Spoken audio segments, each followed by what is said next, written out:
میں یہ ضرور کہنا چاہتا ہوں کہ جو پاکستان کے لوگوں کا اگر مینڈیٹ نہ مانا گیا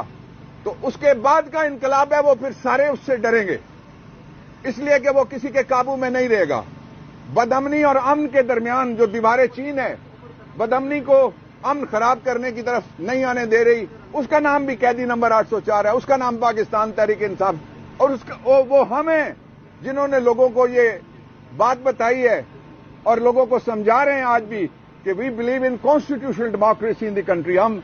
آئینی جمہوریت پہ یقین رکھتے ہیں، اور آئینی جمہوریت میں ڈنڈا اور روڑا استعمال نہیں ہو سکتا۔ اس میں جو بیلٹ کی فتح ہے اس کو بلٹ کی فتح میں تبدیل نہیں کیا جا سکتا۔ اس لیے یہ خطرناک کھیل ہوگا فیڈریشن کے ساتھ،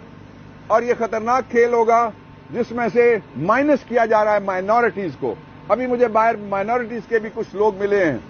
وہ اس بات پہ بڑے پریشان ہیں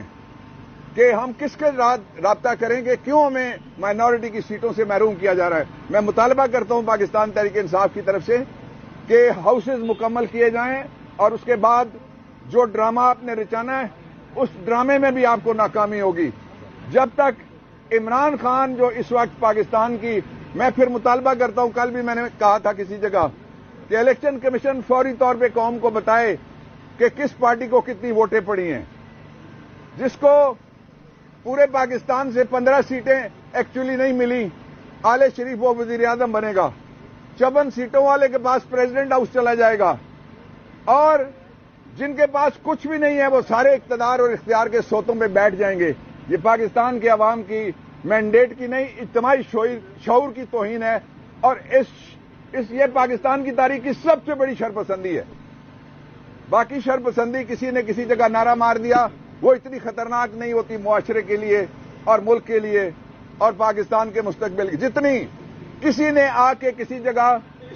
چھاپا مارا، کسی نے آ کے کسی جگہ خون مارا اور مینڈیٹ چرا لیا گیا۔ اس کے نتائج ہم پہلے بھوگ چکے ہیں، اس لیے ان کو دہرانے کی ضرورت نہیں ہے، تاریخ سے سبق سیکھنا چاہیے۔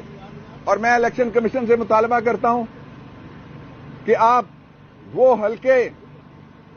جن کے اندر فارم 45 اور ایک کراچی کا حلقہ ہے، میں خاص طور پہ کہنا چاہتا ہوں سعید والا حلقہ،